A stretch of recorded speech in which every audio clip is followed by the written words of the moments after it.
कागलमध्ये आलो आहे, पिष्टे गल्लीमध्ये, आणि इथं एक उमेदवार आहेत, त्यांना भेटायला आलो आहे, ज्या नगरसेवक पदासाठी आता उभ्या आहेत. नमस्कार मॅडम, आपलं नाव?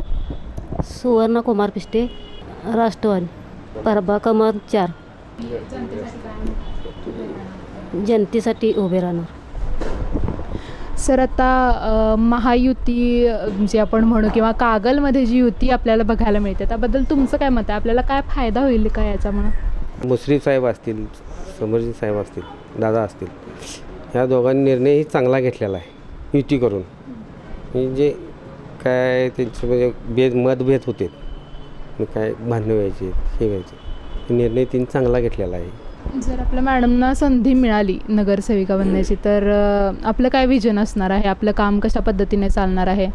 काम हे चांगलं, आता विकास कामे साहेबांच्या मार्फत झालेलीच आहेत आणि इथनं पुढेही होणारच आहेत. आमचं एकच ध्येय आहे, विकास करणे.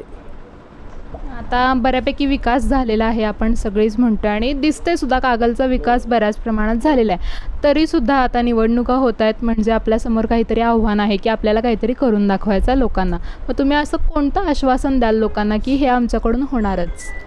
जी लोकांची इच्छा आहे ती, त्यांचे म्हणजे काय कामं आहेत ती पूर्ण होणार आमच्यातनं 100%. काय योजना असतील ते आम्ही राबवणार. काय येईल ते निराधार म्हणा, पेन्शनच्या काय असतील त्या योजना, हे लोकांच्यापर्यंत जी योजना आहेत त्या आम्ही पोचवणार. रस्ते गटारे काय असतील त्या योजना ह्या राबवणार आणि तरुणांना रोजगार हे देण्यासाठी आम्ही पूर्णपणे प्रयत्न करणार.